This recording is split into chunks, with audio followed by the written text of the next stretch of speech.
Everybody in? More? What's up, dude? So that's my girl, Chrissy Williams. You know who you are. You know what you do. What up, dude?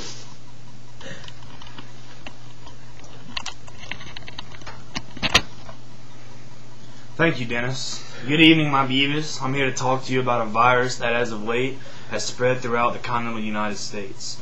Now, as of June 9th, 2009, the FDA recently upgraded the swine flu to a Phase 6. And what a Phase 6 means is that in the entire globe, there has been confirmed cases for an extended period of time. So it is officially an epidemic. My name is Thomas Williams, and I'm here to tell you symptoms, treatment, prevention, and a little bit of the history of the swine flu. Now, swine flu originated in 1918, was first identified as a strain of influenza when pigs and humans both simultaneously became sick.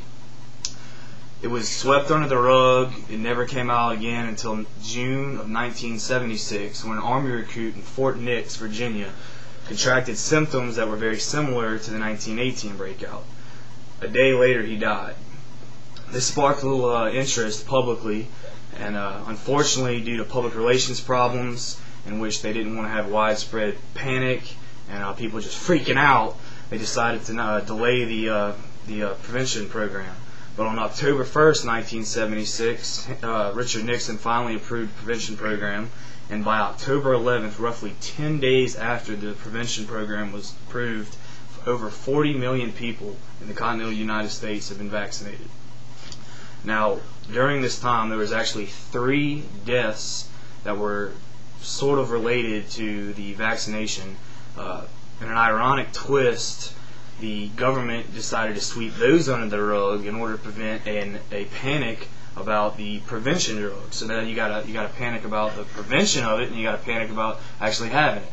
So unfortunately, the cases increased, and the strains they evolved, and into a manner in which the MERS has got them, the beavers got them, but there went a string of 30 years in which not one single case was reported, and that was a very good thing for our country, and it kind of let our guard down a little bit. We didn't really worry about it too much, but as of late, October 2005, in Mexico, we started having to see a little bit more cases of swine flu. It's a different strain. The technical term is H1N1. And it's tricky. It's hard to prevent it because it constantly adapts and shapes to where any kind of vaccine, it's hard to keep up with it. So let me tell you, if you got it, what you're going to experience. Basically, fever, lethargic. If you're not familiar with lethargic, it means tired, not really want to do anything, like myself. Sneezing, coughing, diarrhea, appetite suppression, things of that sort. You won't be feeling too good, my beaver. Now, what we got here for prevention and treatment, we've got the vaccination is by far the best prevention out there.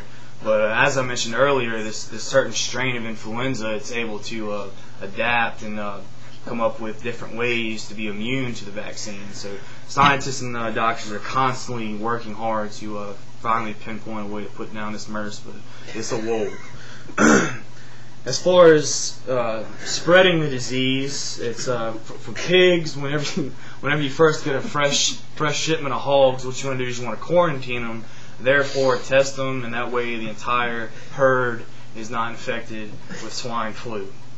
Now, as far as human-to-human transaction, coughing, sneezing, if you were to touch anything, it could be a chair, it could be a nipple, it doesn't matter. If you touch an infected piece of something and touch your nose or your mouth with it, you could possibly contract swine flu. Drugs that have recently been approved by the FDA are Delenza and Tamiflu. These help maintain your fluid balance because whenever you have this, obviously when you're sweating and you have fever, you lose a lot of fluids, and fluid balance is... So what you want to do is take these drugs, maintain your fluid balance, try to definitely, if you show any symptoms, go to the hospital immediately, talk to your doctor, because it may not work out for you in the end. And like I said, this has been a great time with you guys. Jenna, I love you. If you have any further questions, you can email me at blackbeaver69@aol.com. My name is Thomas Williams. Thank you for coming out. Right on. Right on.